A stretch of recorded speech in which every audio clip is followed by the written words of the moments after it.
Alright, and we should be live.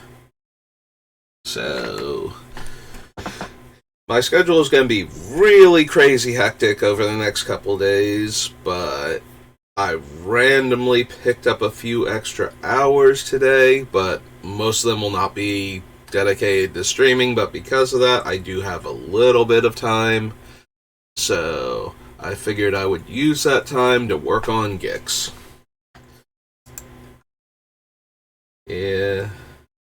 If things were not going to be crazy enough, my mom's car is having trouble, so she's going to need me to drive her a couple places while I'm home. So I'm going to use the extra time that I have before work to take care of that, since she's sleeping now because she's been doing the overnights at work. But we're going to work on Gix, and our man only needs 44 more cuts, and he is done, so might have like 2-ish hours, something like that. We're just gonna take advantage of that time and see if we can't get him down to 60 cards. What do we have? Oh, Demonic Tutor, almost definitely. Manavolt, Soul Ring. We want to be able to activate Gix as soon as possible. Hellfire's one of our Wraths, so if we cut that, we have to figure out, like, which one of the Wraths we're cutting if we're going to cut one of them. Vamp Tutor, Mind Stone. Scourge Familiar is very combo enabling with some of our other cards. I don't know, maybe it'll still be the Scourge Familiar. It's very good at enabling combos with Peer into the Abyss, and like if we cast Peer into the Abyss, we should be able to activate Gix for enough to discard most of the cards in our hand, exile most of the cards off of somebody's library. One of the cards we discard will be one of the Eldrazi Titans. That shuffles Peer through the Abyss back into our deck, where we should be able to Demonic or Vampiric Tutor to get it back, and then cast it again, redrawing half of our deck and losing half of our life again, and then activating Gix again.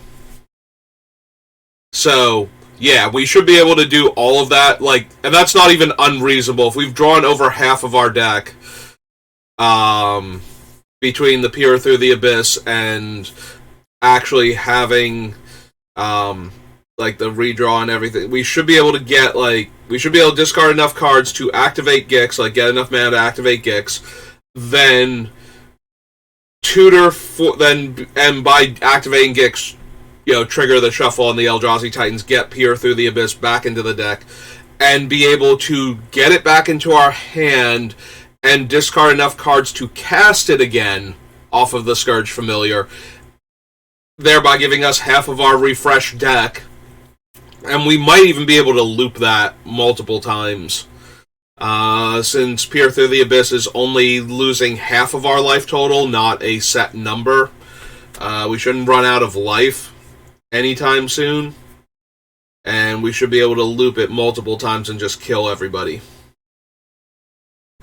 So, that sounds like fun and something I want to do. And is yet another argument for Razaketh being in the deck, because then we can sacrifice literally any of our creatures to go tutor back up the Peer through the Abyss each time.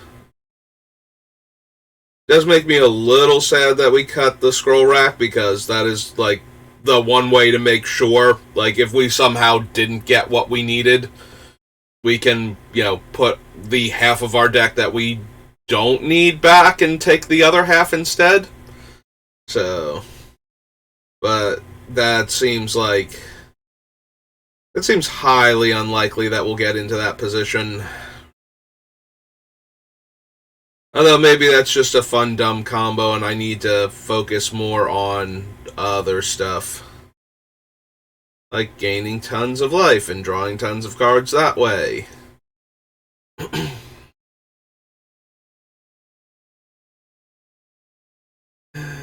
Bitter Blossom. Fire Nighthawk, Bojuka Bog.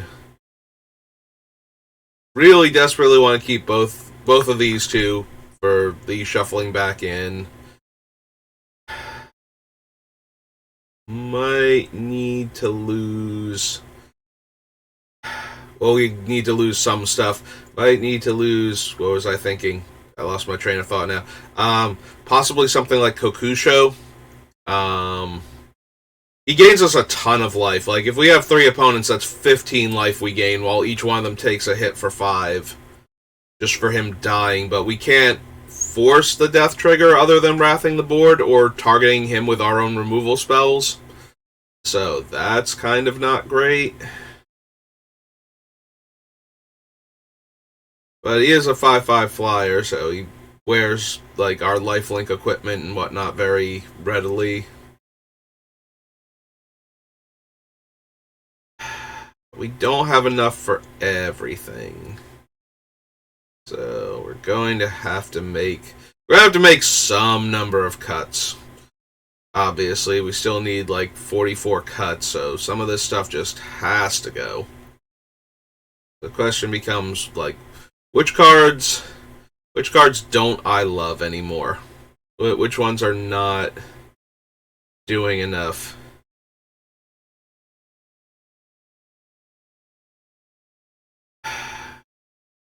Maybe Ebon Death?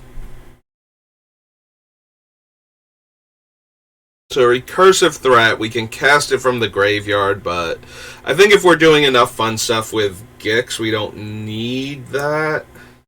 Question mark.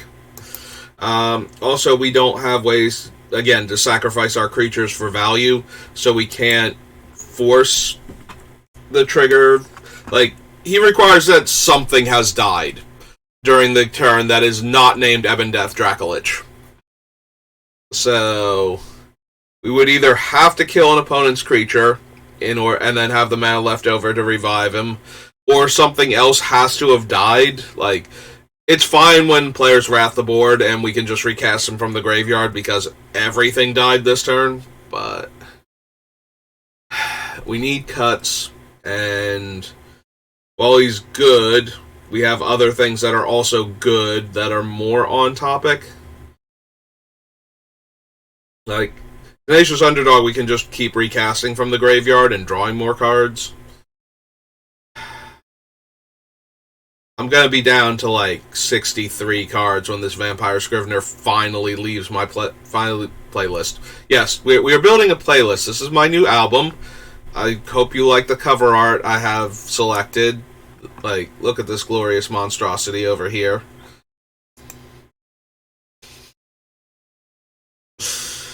I amused myself with that one. Seal, Grave Titan, Tormented Soul.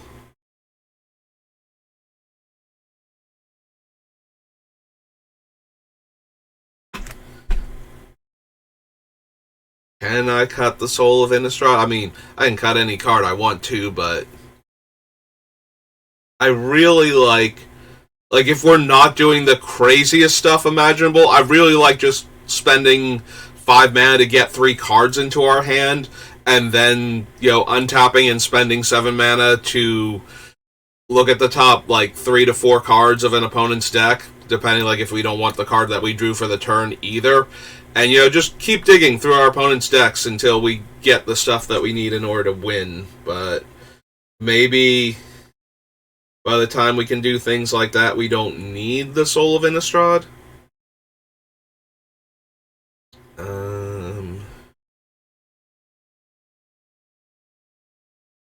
Yeah, I keep looking at Alhamrat's archive, and it's just but we draw so many extra cards, and we gain so much life.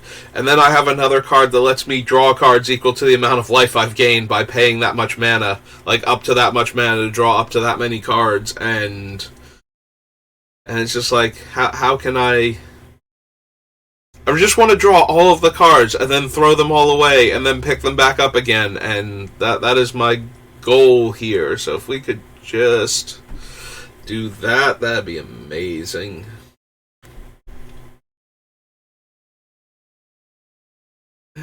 Silver Smoke Ghoul. That's a straw card. Is really easy to bring back, but it's a 3-mana 3/1. And we cut out some of the other vampire like the cards that are specifically vampire matters, as opposed to what's the word I'm looking for? As opposed to like we have plenty of vampires in the deck, but a lot of the vampire matters specific cards weren't pulling their weight, so they were all gone. Mostly the Crossway Troublemakers was like the biggest one to lose, because otherwise this would be a 3/1 lifelink Death Touch.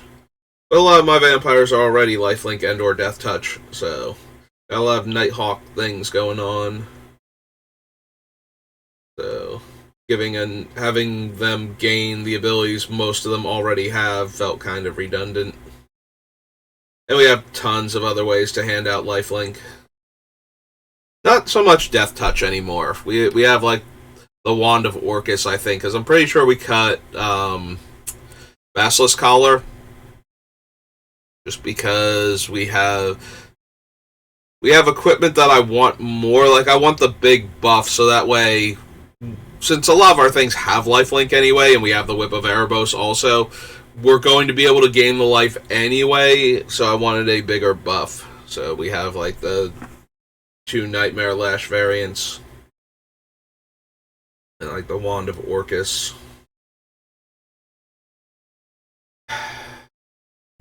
We went through last time and I looked at all of the things that I have to trigger Mortarion? Whatever this weird spelling of Demon Primarch's name is.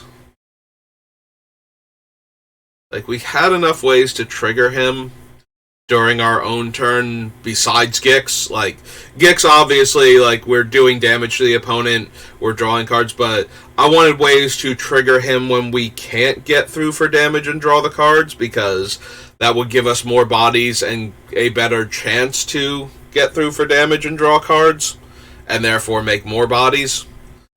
And we had enough. It was kind of close, I think, but we take out Ebon Death. Really want to keep the Brainstealer Dragon, because that kind of ends the game. For, like, whoever we target, Brainstealer Dragon should be able to kill them if we discard enough cards. Which can be a bit of a liability. Like, if we can only target one player and we're in danger of dying and we need the stuff, then what we take can't kill the one opponent, otherwise we'll lose the things we stole from them when they leave the game, since they get to take their things they own with them.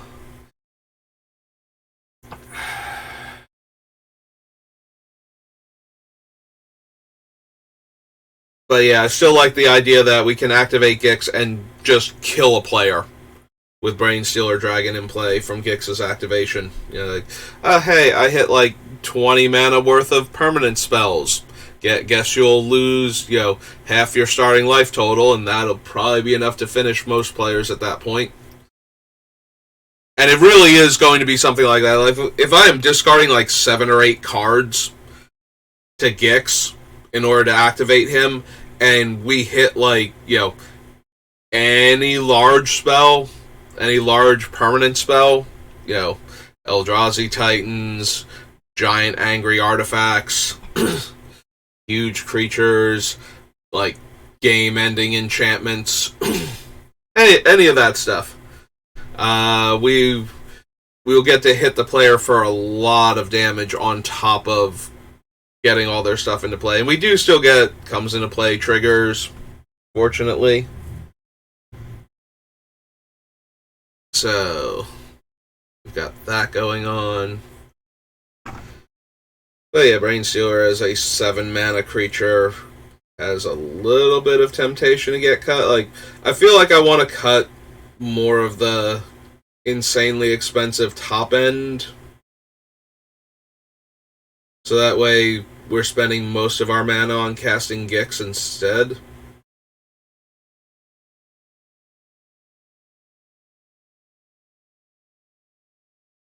But we gotta cut 43 more cards now.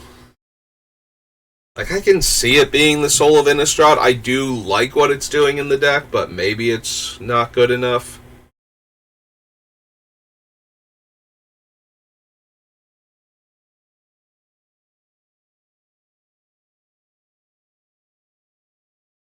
It's 5 mana, we get 3 Raised Deads.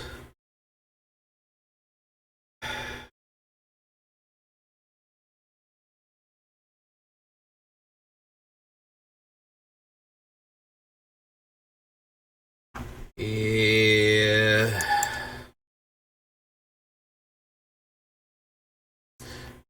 I like having a few things that aren't putting all of the pressure on Gix to let us draw cards in order to fuel his own second ability, but we're spending 5 mana to do that and 7 mana to activate Gix, and even with all of the extra mana I have in the deck, that feels like I'm going to need a lot going my way already in order to be able to do that, so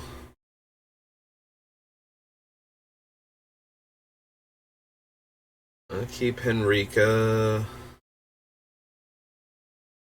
Null Priest I like. Scavenger's good. We could cut Rankle. Rankle's partially still in here because of the forced discard effect on him. Like, all 3 modes on Rankle are fine. And I would usually activate most, if not all of them, every time I hit an opponent. And I'm most likely to not activate the Sacrifice a Creature. Just because at that point my things might be the best things on the table, and making the other players lose their worst thing for, like, one of my best things. You know, if, like, none of my stuff is particularly bad, if I don't have tokens or, like, a low impact creature sitting around, and if all I'm getting are tokens and low impact creatures from the other players, then I won't sacrifice. But yeah, I usually do the discard and the draw.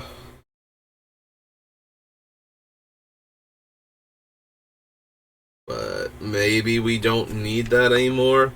He also had a little bit of extra oomph when we were still considering Marie, because he's a fairy rogue. But also, he's a fairy rogue that can make the opponent lose a creature, which would then be a creature in exile with a hit counter on it, and then I could connect with this rogue again and get to draw the extra cards and make the treasure.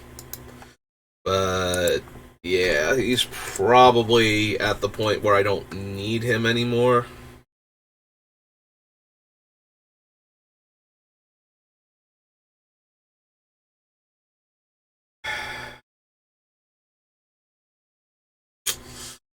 Yeah, we can probably cut the Order of Midnight too.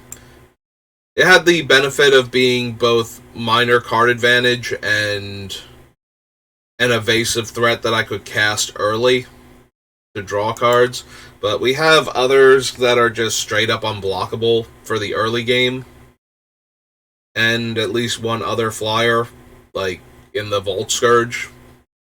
So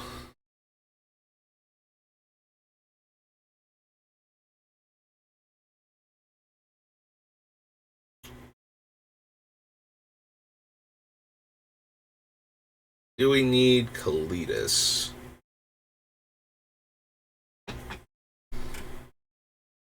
He does make zombie tokens when my opponent's stuff dies. Yeah, I think he gets to stay for right now.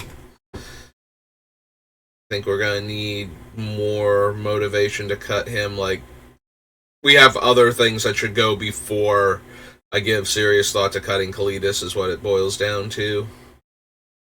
Alright, we also still have the Basilica Screecher, which may or may not supposed to just be like the one of the imps. I know there's like at least one imp that's Volt Scourge, but without the Phyrexian mana and without being an artifact creature.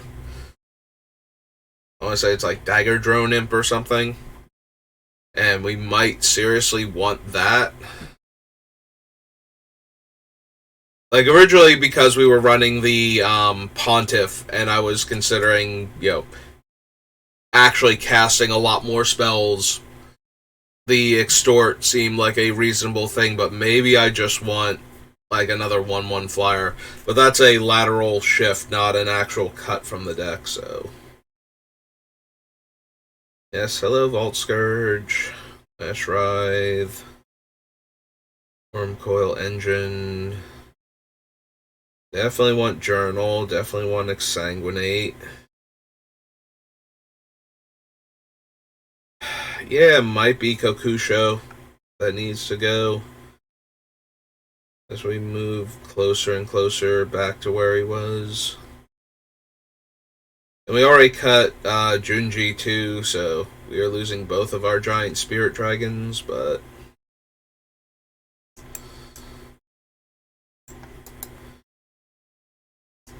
I think we have enough top end creatures. And again, we can't really control when Junji drains people unless we're going to kill him with actual removal spells, so.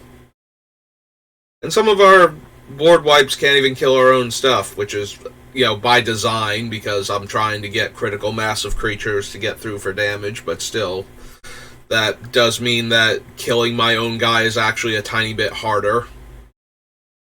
So, the extra value we get from just being able to kill him arbitrarily is not present. 3, 4, 5. 1, 2, 3, 4, 5. Yep, okay, we're down below 100.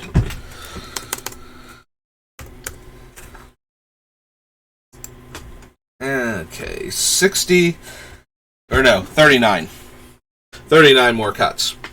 So, sorry, everybody who got excited, because I was about to say the number that the internet loves. Well, the 2-digit number that the internet loves. It also loves the 3-digit number.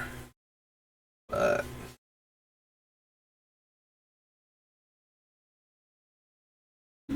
we were about to get there, and then I realized that no, that's not how that works. That was just me math failing again. 39 more cards. Oh man, when we cut 9 more cards, then I'll be able to keep 2 out of every 3 cards still on the list.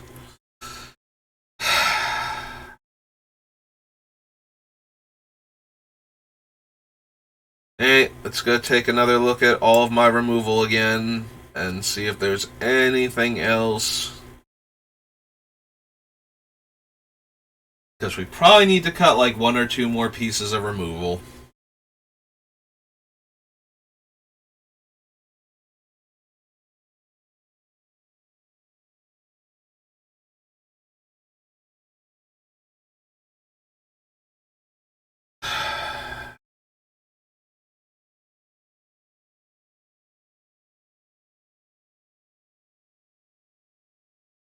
How many other ways do I pay life besides Gix? I need to be reminded of this because I'm looking at Font of Agonies. Like, Font of Agonies is so good with Gix's actual ability that we should be able to do things with it, but if he is the only way we're paying life, and we have to get through with 4 creatures every time we want to kill something, maybe I can talk myself into cutting it. If we had more life payments to other things,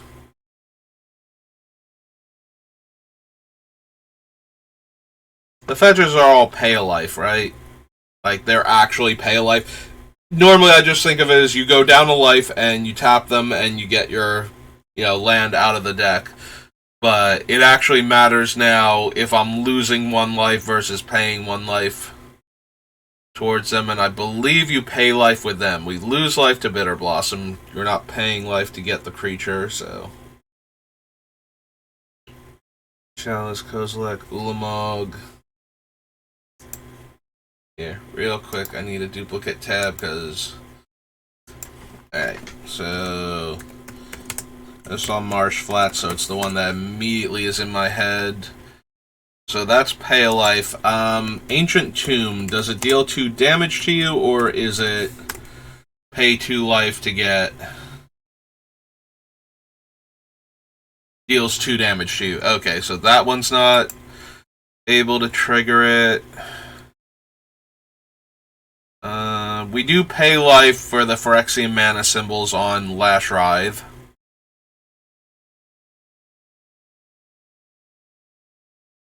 Also worth noting, since Lash Writhe's equip is 2 Phyrexian black mana, we can just pay for life to activate the equip ability on it, as long as we have a creature to target with it,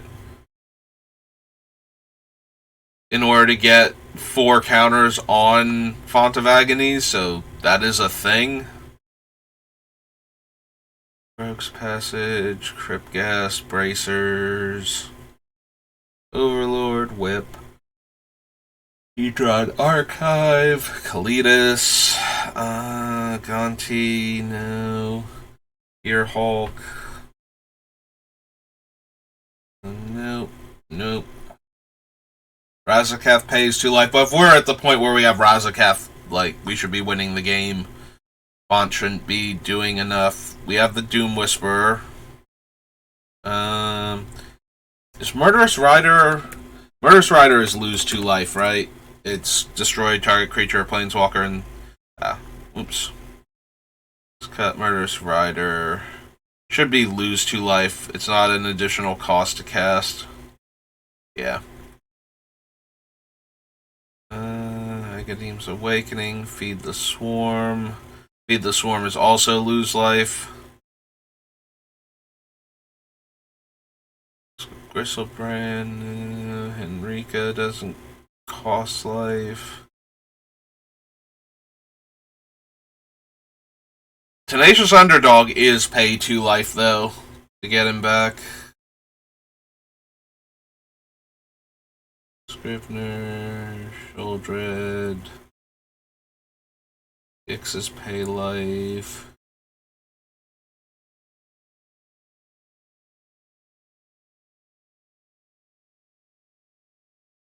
Here into the Abyss is lose life.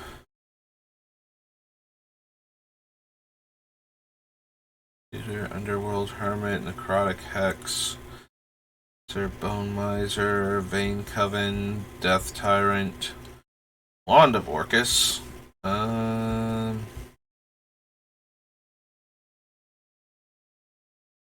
Black Market Connections is lose, not pay. Yeah, we'll just bring up Black Market.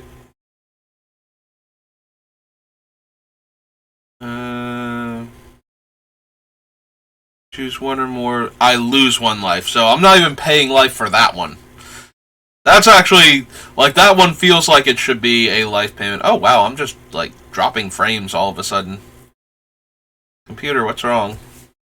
Why are you throwing my frames on the ground? That's not where they go. We're just, like, super feisty all of a sudden. That's not exactly a good sign. I did try to optimize my computer for, whatchamacallit, for trying to do stuff with, like, BlueStacks, so that way it wouldn't explode when I try and do an event in Opera Omnia, because kept having encoding problems, which, as far as I can tell, is it trying to turn the game into something viewable on Twitch, and that was just obliterating my computer after, like, a little while. Wow, we are just constantly dipping in the red, and as far as I know, nothing else is on, like, online right now. So this is literally just my computer not wanting to do stuff. Well, fortunately, we're mostly text and scrolling, so there's not a whole lot of, like, if we go from me staring at these words on the screen to me staring at the next group of words, there's not, like, a whole lot of frames. Like, if you lose the actual, like, scroll from one frame to the next, it's not going to severely diminish the viewing quality the way losing it while playing the games would. But that is still really annoying that it's happening at all. Alright. Well, as is normally the case with amateur streamers, there's not a whole lot I can do to fix the problem. Besides buy a new computer, which isn't going to help right now. I did try the new modem option, but wow, did that not go the way I wanted it to. And that one's still frustrating. Maybe one day I'll be a big streamer boy and I can go clear out this entire back room so I can fix my setup better. But until I start amassing enough people following me that I can try for the whole Twitch partnership. Oops, accidentally clicked off of that thing. Try for it again. Can we get... There's like a little tiny crack in between the in between Firefox and my OBS, and I keep while trying to switch back and forth between the two screens, I keep managing to just barely hit that crack and just pull up my OBS instead of actually having the thing go to the tab that I'm trying to click on, because I'm clicking just a bit too high on the tab that I want. Alright. Mana Vault, Soul Ring, Mind Stone, Worn Power Stone, Grim Monolith, Thran Dynamo, Gilded Lotus, Everflowing Chalice, Hedron Archive, Skyclave Relic, Arcane Signet, Scepter of Eternal Glory, and Mana Crypt. One or two more of these should probably go.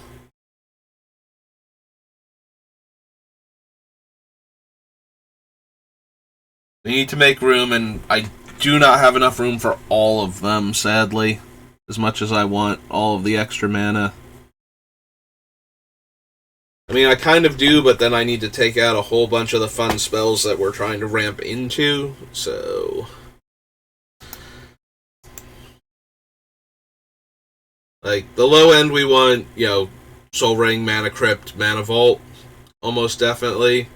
At the high end, we want, like, the Lotus, the Scepter, and probably, like, Hedron Archive, I would think, is, like, the most important one at that point, because it lets us draw the two cards. So maybe... Could be Skyclave Relic, could be Hedron, or not Hedron Archive, Thran Dynamo. Could be both of those need to go to make room. Like, we still have a bunch of cheap mana rocks and a bunch of, like, produces up to 3 mana rocks at that point, so... Like, Skyclave Relic can become 3 artifacts.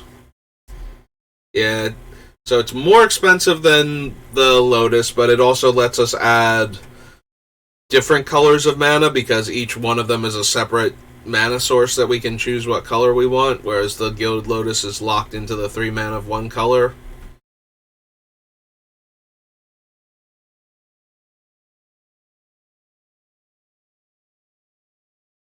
And so is the Scepter, for that matter.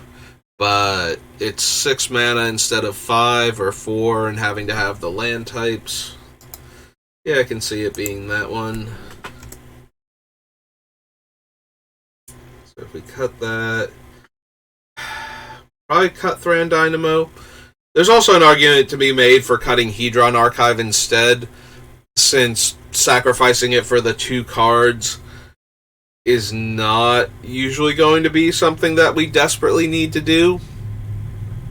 Like, we probably need the mana more than the cards, even when we get to the mid to late game and we have tons of mana.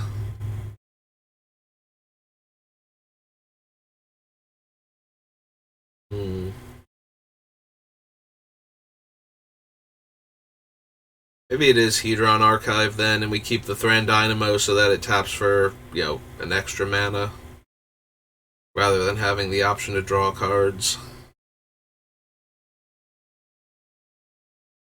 These are those little nuanced decisions that I usually wind up Like, I go back and forth on them and then make a decision, and either one of them is going to be correct, like, some number of games, so it's really hard to tell, like, which one of them is actually better. Like, if I'm sitting here playing, like, how often when I have a Thran Dynamo in play, do I wish I was about to untap with a Hedron Archive instead after casting it? Versus how many times do I just wish I had the third mana from it and I never wind up sacrificing the Hedron Archive to draw cards, because, or I do, but it's like a desperation play and it doesn't pan out. You know, because a lot of the times you can get into a position where you desperation draw, but you're spending so much mana and losing the mana from the Hedron Archive itself that it could have made, that the things that you can draw are extremely limited or basically non-existent, depending on how much mana you actually eat up in a turn.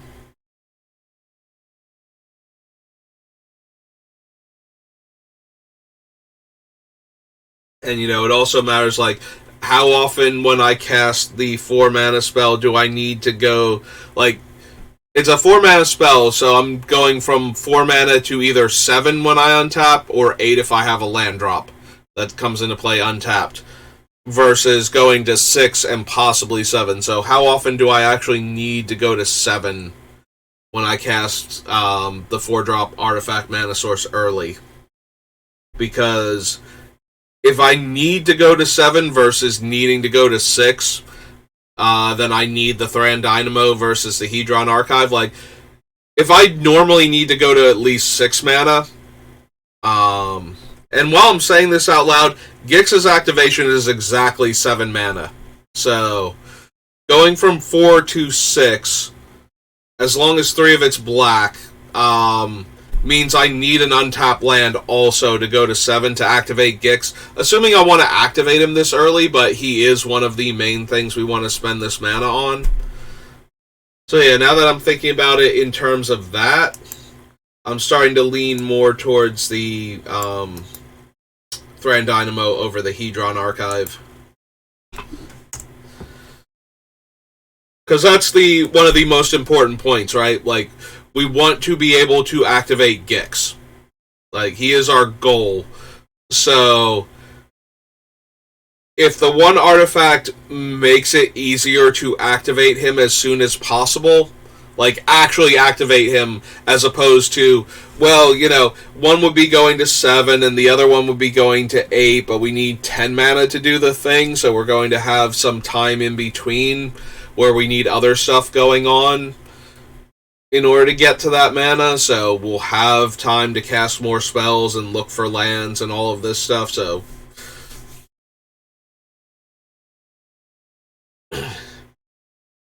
because we can do that with just about anything, where it's just like, well, it's 1 more mana, so it gets us there 1 turn sooner. But when it's actually the exact amount of mana that we need, you know, we have 3, or we have 4, and we need to get to 7 in order to activate him, so we can spend the 4 to get the 3 to guarantee we untap with 7, versus we can spend the 4 to get 2 and have the option down the road to draw some cards by getting rid of that 2 mana.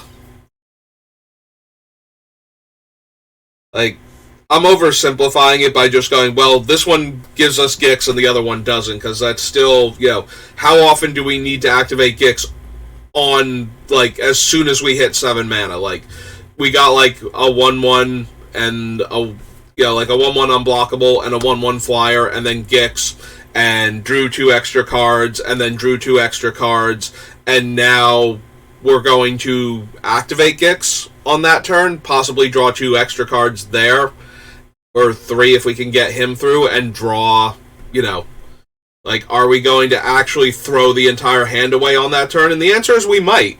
Like, we have drawn, theoretically, like, anywhere between 4 and 10 extra cards if we're connecting constantly, because Gix can also attack the turn that we cast the 4-drop Mana Rock. So, we could have gotten in. So, we cast Gix, we hit with both of them, we draw 2 cards. Next turn, we've drawn 5 extra cards. and the turn after that we can get 3 more into our hand. So we might actually have a full grip and 7 mana at the same time. With this sequence, like on turn, what is it, turn 5, we would have 7 mana. So that's not like so unreasonable that it's not worth considering. So I think if I'm going to cut another mana rock, it's going to be the Thran. Oh wow, I cut Thran Dynamo, even though I've been talking about Hedron Archive this whole time and how it's Hedron Archive that has to go. What? Good job, me. Good job. Oh, yeah, no, that's where it goes. Thran Dynamo. Go back on my list.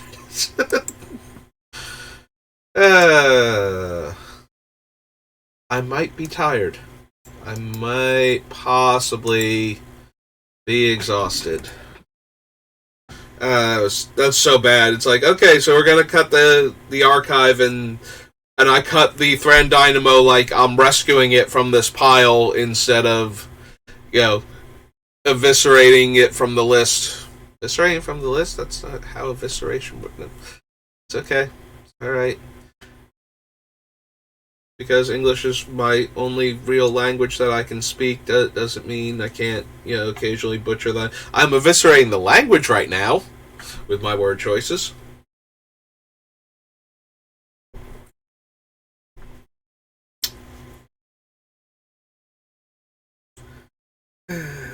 Okay, we probably need to cut some more of the removal too. I like Hellfire because it's not going to kill our stuff, except for our artifact creatures. And Decree and in Garruk's Wake won't kill our stuff. Damnation's in here because we need something we can cast early. Do we lose Font of Agonies? We have enough ways to trigger it right now, but just barely, and most of it is coming from Gix himself. Like, he is the primary way to trigger it, which means we need to get through for 4 creatures every time we want to activate this thing. And I think that's slow enough that I'm willing to cut it. I do like the way it interacts with the deck, and if we had a lot more life payments where this was always going to be a thing, and Gix was just like, and we're guaranteed to have Gix on top of all of them, but we have like 4 or 5, and like 3 of them are repeatable. I'm sorry, we have way more than 4 or 5 because I have all of the other fetch lands, but only like 3 of them are really repeatable. It's like the one demon, the Lashrai, the Quip, and something else let us pay life to do a thing. And then we have Gix. So we've got like 4 consistent ways to pay life in order to trigger that. So I think Font of Agonies can go.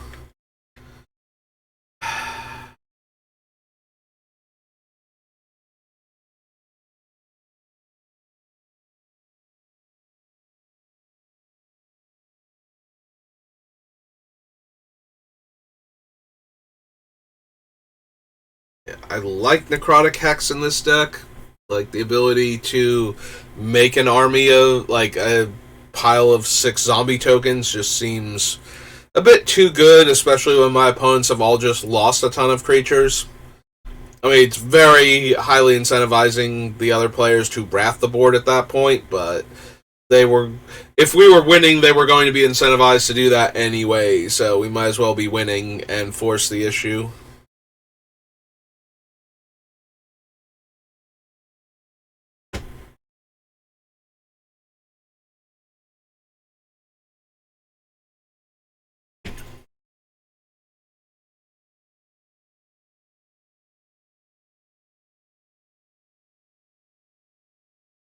Also, we can make the fun, empty promise of not murdering the player with the Wrath while their board is clear, because I can attack anybody and draw cards. But, the anybody who listens to the argument of I'm not going to attack you when attacking anybody lets me draw tons of cards is probably being a bit too kind and a bit too poor in their threat assessment, because giving me more cards so I don't have to attack anybody once I have enough cards. I can kill you by activating Gix and taking all your stuff. So I guess technically I need to attack now that I have all the stuff, and having all the stuff is way more of an encouragement to wrath the board, but maybe we just, like, stick a Brain Stealer Dragon and then do it.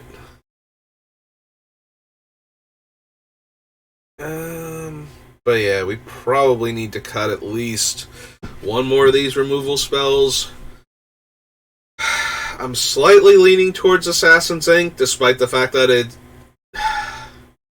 So, Assassin's Ink, most of the time, should be a Hero's Downfall, and possibly a Hero's Downfall for 2 black mana. Because we have tons of artifact mana, so... like, consistently it should be... like, there will be times when it's a 4 mana Hero's Downfall, and that's going to be mildly obnoxious. But I have to believe that we're going to be able to cast it for 3 mana consistently, and 2 mana some amount of the time. I forget how many enchantments we have left now. Actually, that's true. If it's only going to be... how many enchantments do we have left on this list? We did cut the gate. Because if it's not enough... so we have No Mercy, that's 1. Like, if it's only going to be a Hero's Downfall most of the time anyway, and almost never for 2 black, then all I'm doing is occasionally having, like, the off chance that I will have a 4 mana Hero's Downfall and almost never a 2 mana Hero's Downfall is way worse than I'm usually going to have Hero's Downfall, and a fair amount of the time I'm going to have the 2 mana version. Bitter Blossom is 2.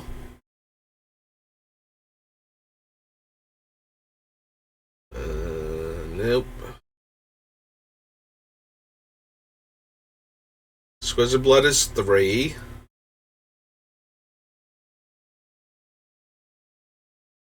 Whip of Erebos is 4, and would also be the artifact.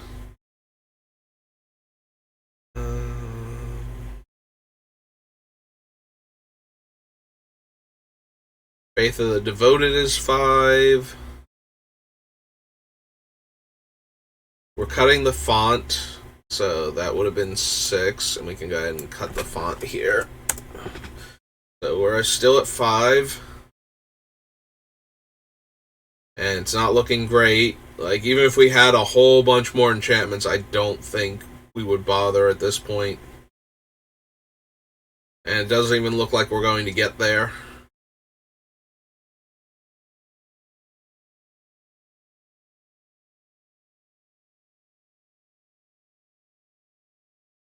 Nope.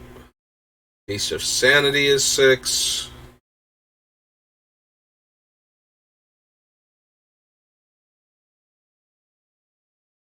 Black Market 7. Biotransference is 8. But yeah, this does not look super promising. Like, we have tons of artifacts to make it 3, but we have 8 total enchantments in the deck, so less than 1 in 10 cards is an enchantment. And it has to be in play when we want to cast the thing. Yeah, I think we cut Assassin's Ink over Hero's Downfall then.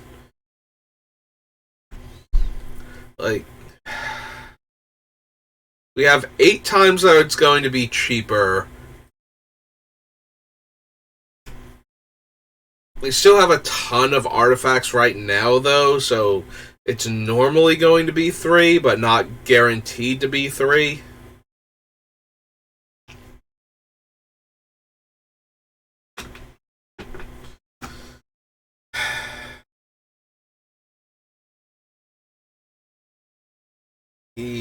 I think we still lose Assassin's Inc. and just guarantee that we're going to have the 3-drop version all the time. As opposed to Assassin's Inc. should be a 3-drop somewhere around, 90% of the time when we could cast it anyway. It doesn't matter if it's a 4-drop or a 3-drop until we can actually hold up mana to cast it to begin with. As soon as we can hold up 3 mana, because if we're not the one thing is, we might not be casting Assassin's Inc. because we have to tap out for the more expensive artifact, but then, we probably weren't holding up Murderous Rider. We probably weren't holding up Hero's Downfall anyway, most of those times, so...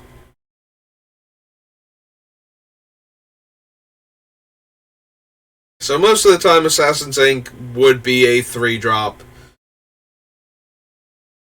And there will be times when it would be a 2-drop, but it will also randomly be a 4-drop some amount of the time because our artifacts got blown up or something. Which happens a fair amount in Commander, so can't really ignore that as a thing either. I don't know, I feel like it's close. I feel like both Assassin's Inc. is going to be Hero's Downfall, I feel like 90% of the time. We're going to have an artifact in play randomly, and Assassin's Inc. is just going to be Hero's Downfall. So the question then becomes, is it going to be a more expensive Hero's Downfall more often than it's going to be a cheaper Hero's Downfall? Maybe it's not. Excuse me. Maybe Assassin's Inc. is actually going to be cheaper Hero's Downfall slightly more often than it would be more expensive Hero's Downfall. Yeah, I'm starting to talk myself into maybe we leave the Assassin's Inc. in and take out the Hero's Downfall instead.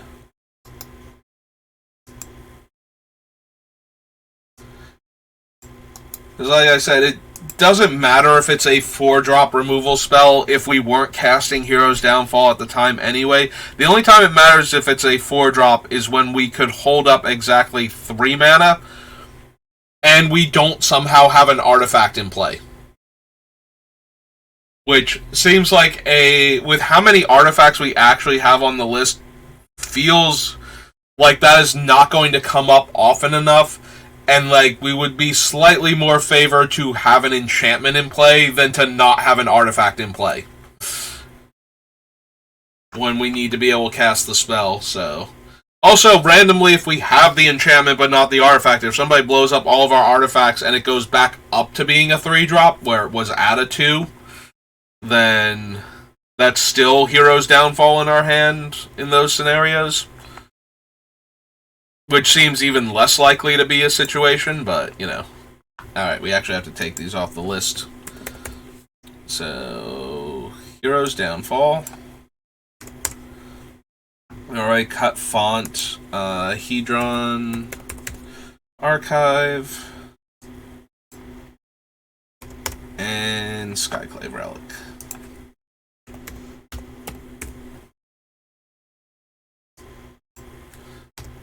Alright, so that was 4 off the list. Brings us down to 95. 35 more cards have to go. Yeah, we might need one more removal spell and maybe one more mana rock, but I don't think I can cut much more than that from either of those 2 categories, since those are 2 of the more important ones to me to make sure we optimize here.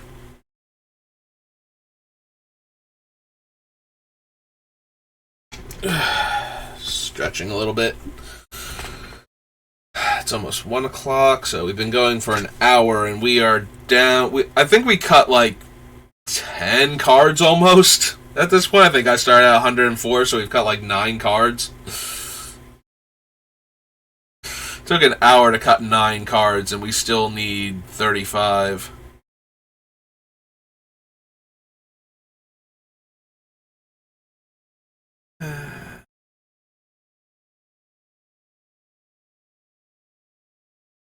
Are we going to wind up cutting, like, No Mercy and Dread? I do like them for holding off our opponents until, like, one of the cards leaves play. Like, knowing that you're going to lose everything you attack me with is only negative when the opponent is playing an Aristocrats deck and they're basically sacrificing their entire board by attacking me with everything. And I can't choose to not have everything die, so...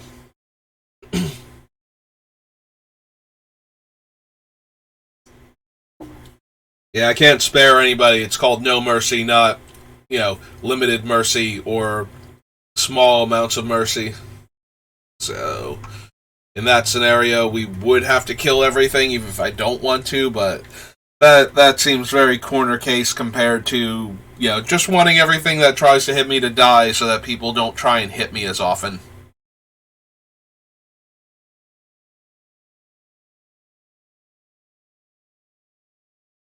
Offers Decree of Pain, Gilded Lotus, Lightning Greaves, Nightmare Lash, O-Stone, Sad Robot.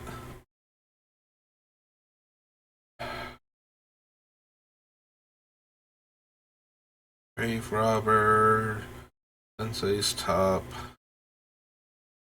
Nether Trader is too good. It's nearly unblockable, comes back when our other stuff dies. Like, this is like top tier card for this deck, I feel like.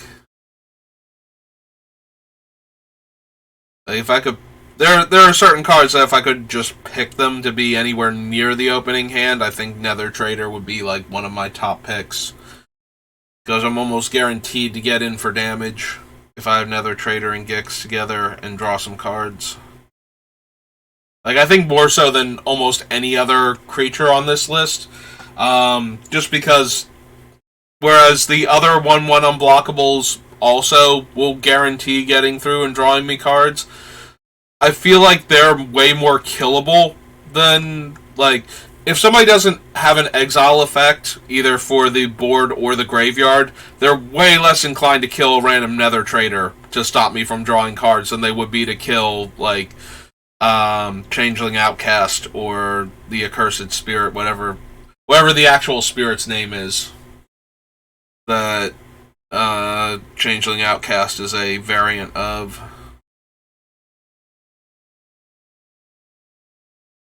Search Journal, Wormcoil Engine, Cage Sun, Lash Writhe, Vault Scourge. Really want the Exquisite Blood.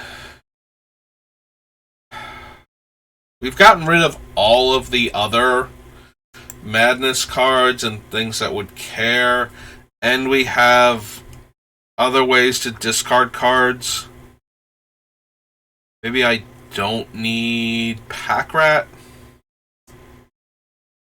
Maybe Pack Rat's too low impact.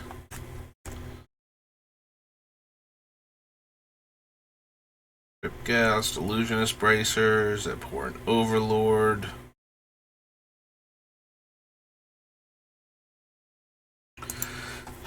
Abhorrent Overlord is a 7-drop.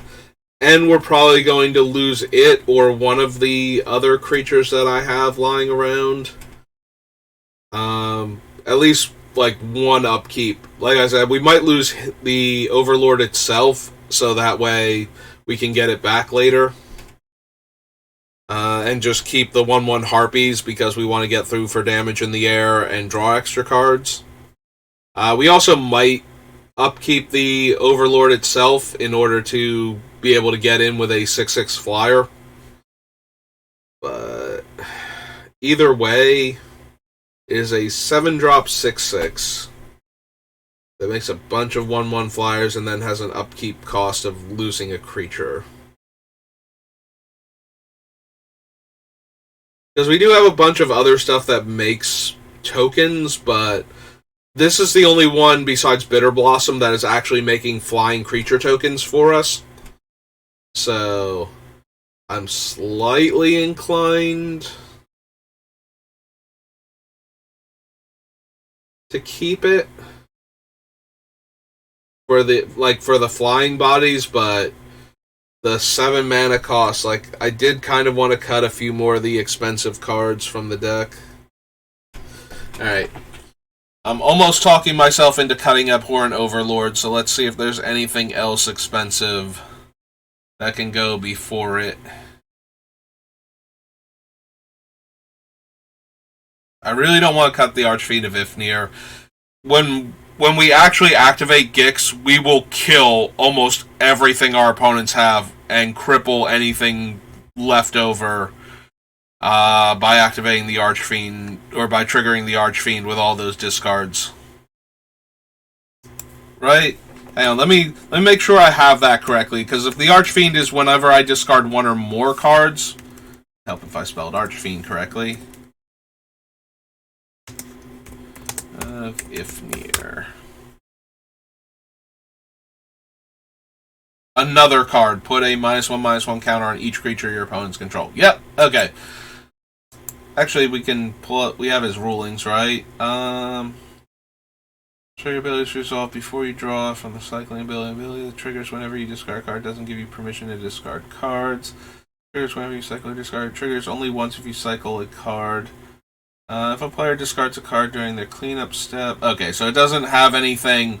It doesn't make it clearer that if I discard my entire hand, my opponent's creatures are going to get -X worth of counters based on the number of cards I discarded. But that should be how he works. It would have to say whenever you discard one or more cards, put a -1/-1 counter on a creature for it to not count each individual card. So, yeah, if we ever activate Gix while we have that thing in play and we discard our whole hand, that's going to kill basically everything on the board that our opponents control. So, I'm down for keeping the Archfiend in the deck just for that. Similarly, I'm down for keeping the Bone Miser in the deck for that same reason.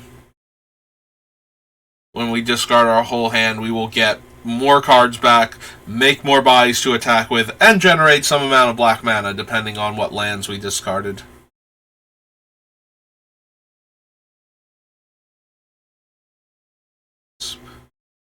Rika. Essence Inc., Tenacious Underdog, Vampire Scrivener, Goldred the Apocalypse, Imperial Seal, Grave Titan, Swiftfoot Boots, Tormented Soul, in Garrick's Wake, Archive, Peer into the Abyss. Maybe it's the Silver Smoke Ghoul. Like, we can sack it to draw a card, and we will get it back fairly often.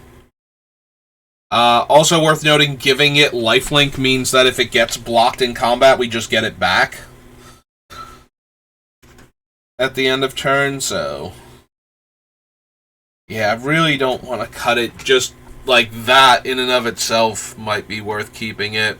Feast of Sanity is doing the same type of thing as Archfiend of Ifnir, where we are just generating tons of value off of our massive discard. Like, I'm going to discard 7 cards from my hand, and I'm going to either...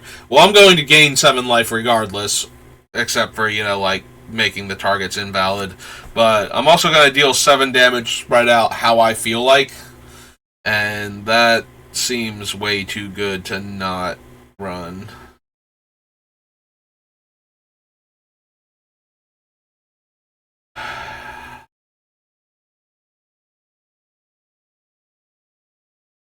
I don't know. I know we're gaining tons of life, but maybe we don't need the Vainwitch Coven and or the Witch of the Moors. Maybe we'll just get the cards back by shuffling them back in with the Eldrazi Titans and just drawing every card possible every turn. Rather than, like, grinding out value with those 2 cards.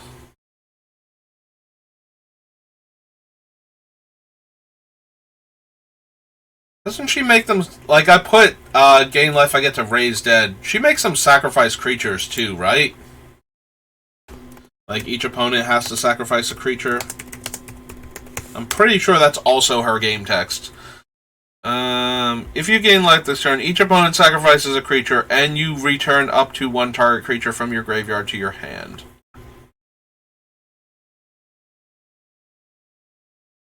It is a 4/4 Death Touch for 5.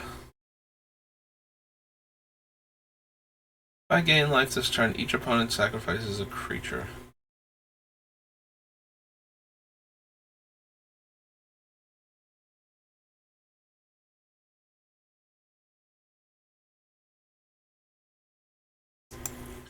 Like, maybe we lose the Vanewitch Coven and just run her. Maybe we might still lose both of them. Like, that's not guaranteed that we want the other one, but we will be gaining life basically every one of our turns. So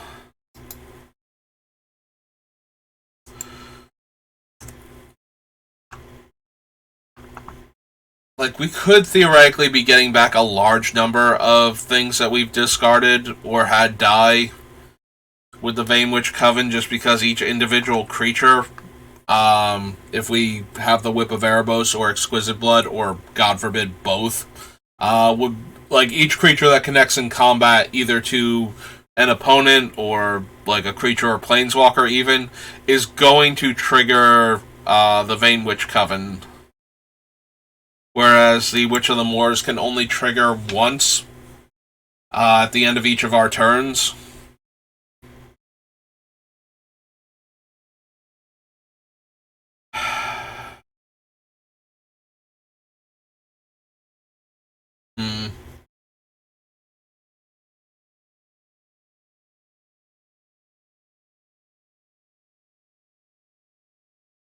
Yeah, I don't know which one I want. 3 mana, 3/3 Menace, 5 mana, 4/4 Death Touch.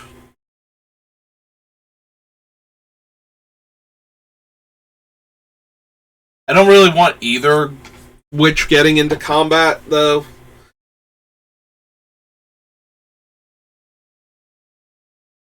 If it's going to die in combat, so...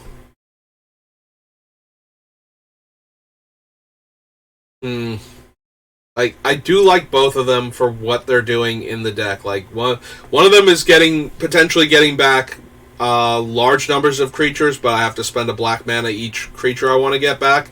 And the other one is just giving me a creature basically for free from the graveyard at the end of each of my turns, and making all of our opponents sacrifice a creature. Like, both of them are fine. Both of them are playable in this deck. And like I said, we might even cut both of them at the end of the day. Maybe I don't need this ability. Like, getting stuff back isn't super important to this deck. Like, there's no one creature in the deck that's, like, I absolutely need this, except pretty much Gix. Like, Gix is the only must-have, so losing any of our creatures is fine, as long as we have creatures in general to keep attacking with, so we can keep drawing cards. Because that's all we really want to do, is just keep drawing cards. I'm fidgeting with the buttons on my overshirt now as I'm thinking about this, so if you hear that little pop noise in the back, that's just me mulling over my options while fidgeting with something. Yeah, maybe we don't need either of them. Maybe I'm spending all this time agonizing over, like, which one is better when we don't need either in this particular deck. We do gain a lot of life, but the life that we're gaining is to offset the amount of life that we're spending on everything. And right now we're primarily spending life on Gix himself.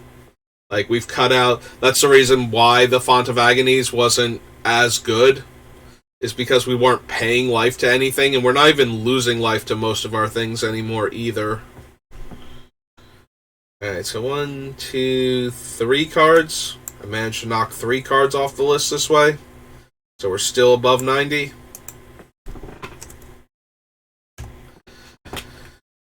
Still have 32 cards to get rid of.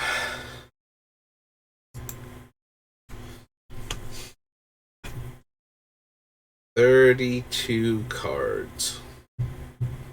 I'm agonizing over each and every choice, and we still need 32 cards to come out of this deck.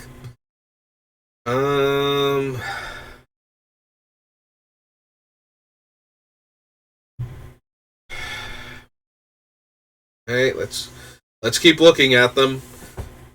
Each time I look, there's like a couple of cards that are like, maybe I don't need these. Maybe they're not as good. Like, maybe I will cut the No Mercy and just accept the fact that I'm going to get attacked. And I'll have to use actual removal spells on things that are attacking me, rather than just take the damage once and then watch their stuff die. We do have enough life gain, though, that, you know, just being able to take the damage and having all their stuff die might actually be worth it. Like I said, the only real downside to having a card like No Mercy is when we don't want their thing to die for whatever reason, like they're actively trying to get their thing killed. Because if we block it, then it dies in combat, and if we don't block it, then No Mercy triggers and kills it, or Dread triggers and kills it, so it then becomes, well, then what value do I get out of keeping them in the deck? Like, do I get attacked less? Can I tank the damage that often that I can afford to let them die? Or afford to take the damage in order to have their creatures die and not have to spend cards on it? Because I think if we can do that, that's more valuable than, you know, the one time where somebody's going to have an amazing comes into play ability and a death mantle, and they're just going to keep attacking me. Because, you know, they're getting to trigger their cool thing literally every turn thanks to my enchantments. Or enchantment and or creature.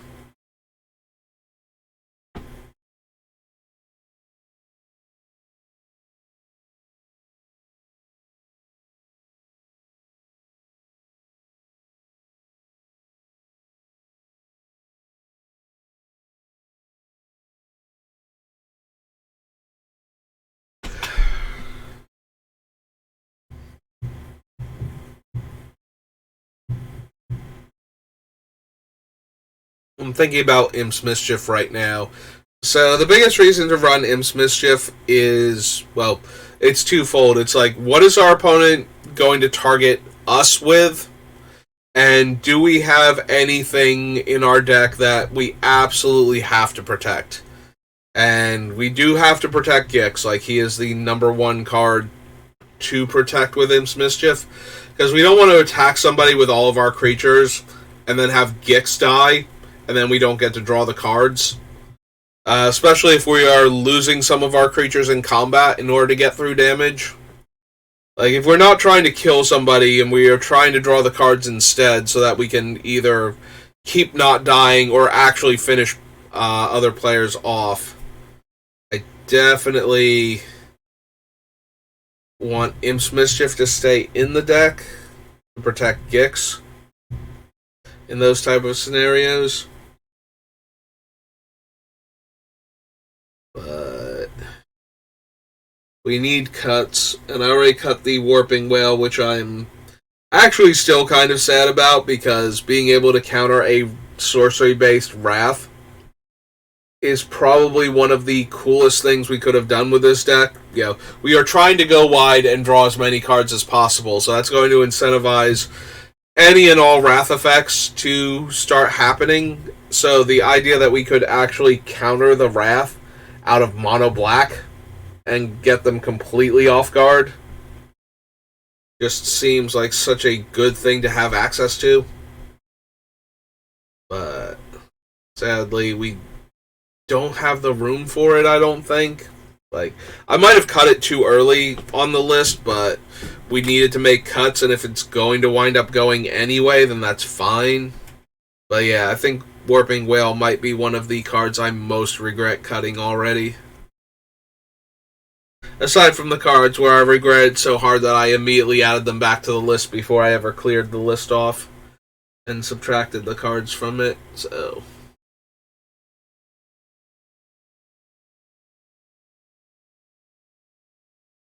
I don't subtract cards from the list. I subtract cards from the deck and then put them over on the little clipboard list and then delete the clipboard. But you know what I mean.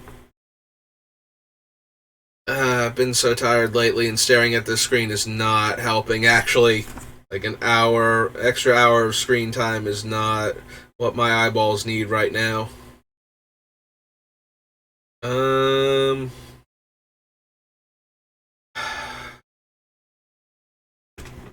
For 2 mana intensive a deck to cut the Cage Sun, like we already cut the Nirkana Revenant, and that felt bad, but we have Cage Sun and Crypt Gas still.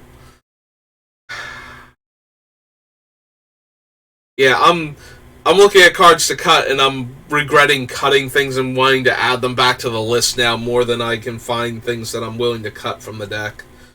Alright, let's keep going. Let's find the next card that we don't need anymore. It might be Abhorrent Overlord. Like, by the time we can cast this, what are we going to be getting from it? Somewhere between, I want to say, like, 5 Harpies towards the bottom end. Like, it's very unlikely we're going to cast this on an empty board with, like, no permanents with black mana symbols in their casting cost besides this guy and only get 2 Harpies. Like, if we're casting it, we should at least have Gix out and be getting 4. So I feel like 5 is going to be, like, the low-end consistency of this guy. So we're going to get 5 1/1s, and then we're either going to sacrifice it on the first upkeep, or one of the 1/1s, well, probably one of the ground creatures that's not getting through right now. You know, like a zombie token or a Warhammer token, you know, whatever the Warhammer creature types we still have are. Because I think we have 2 different ones. We have the artifact one and the non-artifact one, but yeah, we'll be cutting, or not cutting, we'll be losing one of those more likely than the 1/1 flyer. But we'll go, like, I feel like most of the time, unless the Abhorrent Overlord is going to deal enough damage that we're going to potentially win the game off of it over the course of like a couple turns, or at least kill a player, I feel like we're going to just lose the Overlord itself so that we can keep attacking with all the other things in order to hit the cards that we need and then actually activate Gix for enough to kill people. So is it worth it to spend 7 mana to have, like, 4 to 5 1/1 flyers in this deck? Because that's what it's going to be a lot of the time, is a bunch of 1/1s. The fact that it has another option is good, but where we keep a 6/6 flyer and we lose something on the ground, potentially. Yeah, I'm doing all this musing with my eyes closed, so that way I'm not staring at the screen to try and take some of the stress off of my eyes. But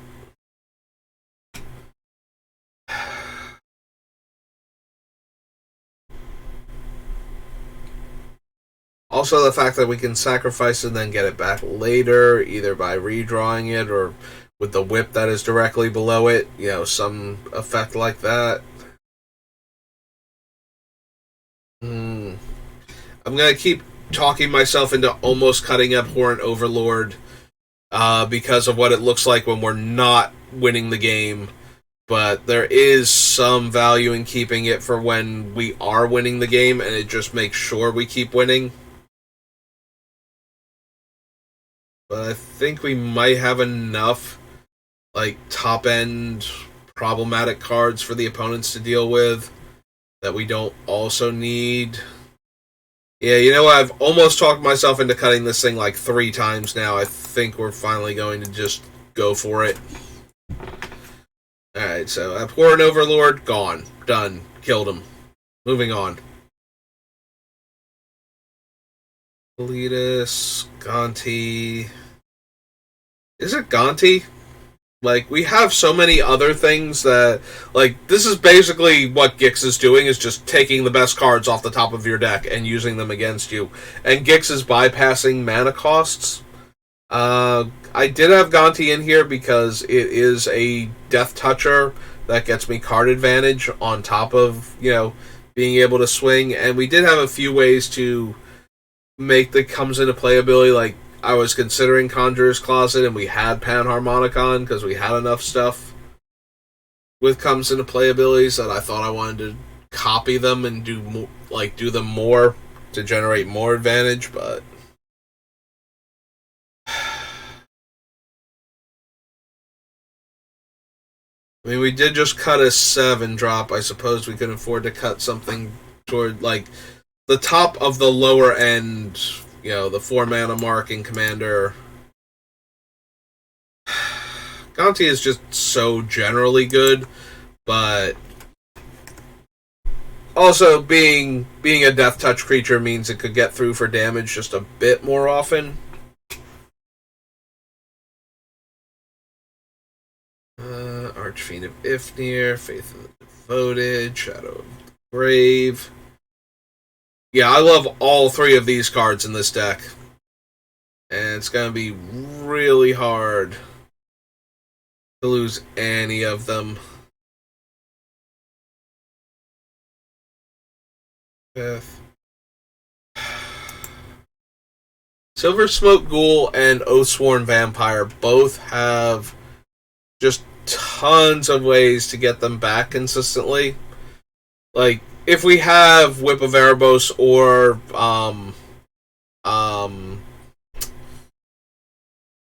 Exquisite Blood, just attacking with the Oathsworn Vampire guarantees that I'll be able to recast him that turn, unless, somebody manages to exile him mid-combat after he dies before I can start casting spells again on my turn. Like, at casting him requires that we cast him when we could normally cast him, so without Flash, we have to get through combat first to make it to main phase 2. So he is vulnerable during that time, but the fact that we might just be able to free roll the attack with him, especially against an opponent that has, nothing but creatures that would die in combat to a 2/2, which admittedly, if we're at that point in Commander, that's not great for the opponent, but sometimes the token decks just don't have a Lord out yet, or an Anthem. And they just have to accept the fact that they're going to lose 2 of their tokens in order to stop this guy from dealing damage to them, or 1 of their tokens, and have this guy come right back next turn.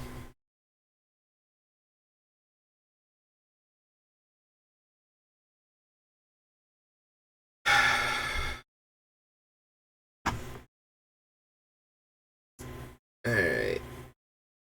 So we got 2 cuts so far. If I can get 1 more, that would put us below 90. Let me see if I can get us below 90, because I did not realize just how exhausted I am right now, but staring at this screen is just draining me way more than I thought it would. So maybe I need to take advantage of the extra time that I have to just, go lay down, take a quick power nap or something. Instead of using it for what I wanted to do, which was just, go over more cards, try and make more cuts for this deck. Grave Titan, Imperial Seal. I could see it being the Leveler, but I want to run the Leveler for the same reason that I'm running, again, I think I said this before, I'm running old Ulamog because he shuffles my graveyard back in, so he's more in there. He's in there because he does that and can kill a permanent when I cast him. Nulamog kills 2 permanents by exiling them. I don't know, maybe I can cut Nulamog too, then.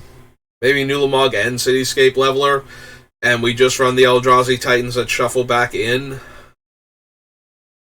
I do like having access to Cityscape Leveler, though, as a way to, when you cast him, he blows up a problematic artifact or enchantment, the thing black can't do, and the thing that black does like very poorly right now, despite having it as part of their color pie officially. So I kind of really want to keep the City Leveler and Nulamog for both of them for that effect.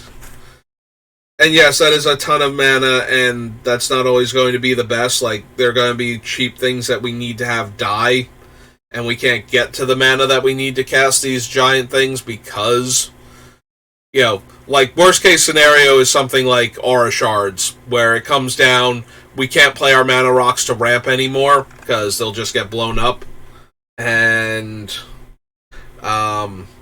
we just can't ramp into the thing anymore because we can't cast any of our mana rocks to begin with. Yeah, that seems more like I need to copy the spells off an opponent's deck that might have a disenchant. Possibly the person that played the Aura Shards.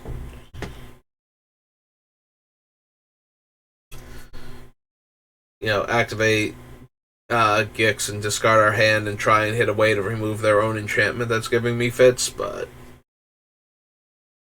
even getting to that point, that's still 7 mana that we needed to have when we activated him, so...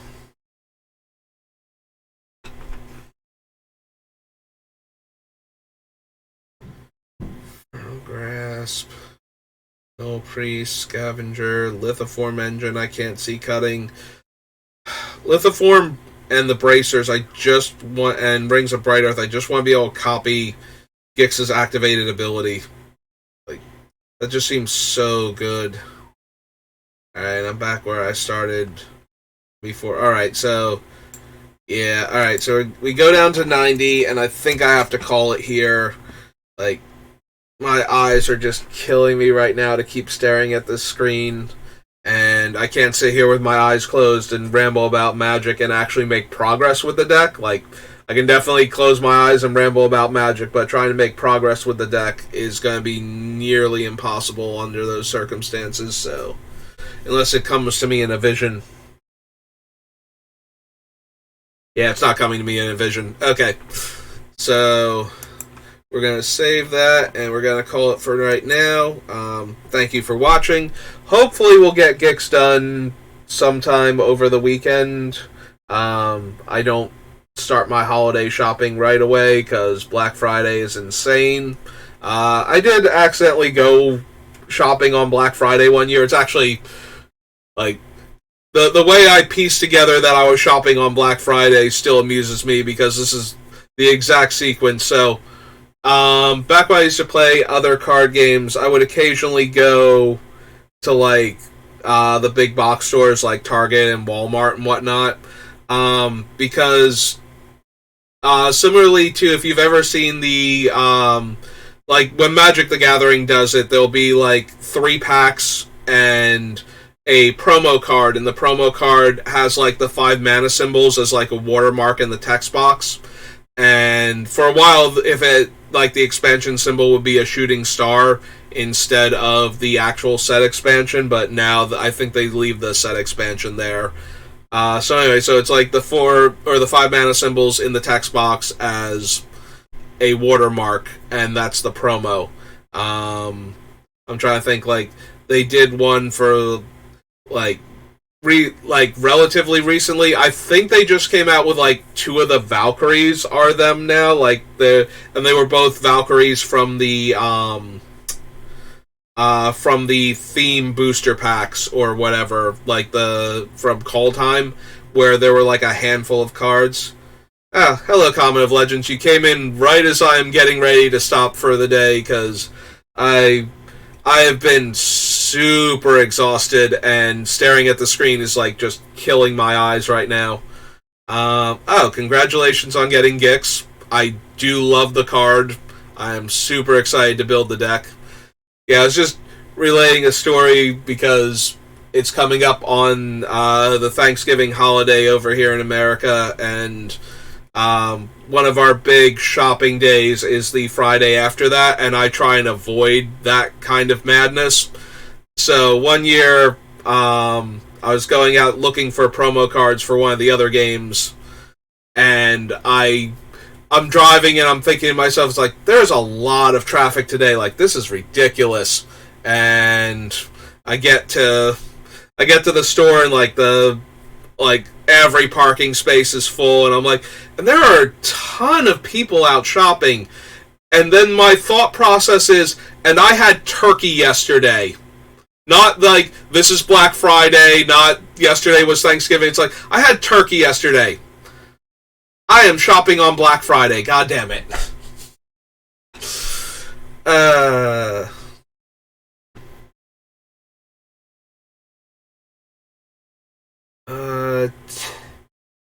Timna. I am blanking super hard on Timna. Let's see. T-Y-M-N-A. Which one is Timna? Oh, right. The Weaver. No, that makes sense. Draw all of the cards forever.